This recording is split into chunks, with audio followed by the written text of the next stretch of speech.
How to organize apps on iPhone alphabetically. To get started, first go to your iPhone home screen. The home screen is the primary interface for accessing apps, widgets, and system controls. It features a customizable grid of app icons, widgets, and potentially folders for organizing apps. Long tap on any application and drag it according to its alphabet order, and once you're done, go to the top right corner and tap on Done. Now tap and open the Settings application on your phone. Once you are inside, scroll down a little bit and go to General. Here, you need to scroll all the way down and tap on the option Transfer or Reset iPhone. Then, you need to select the option Reset.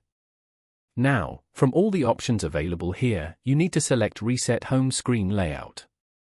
Read the instructions before moving on with the confirmation.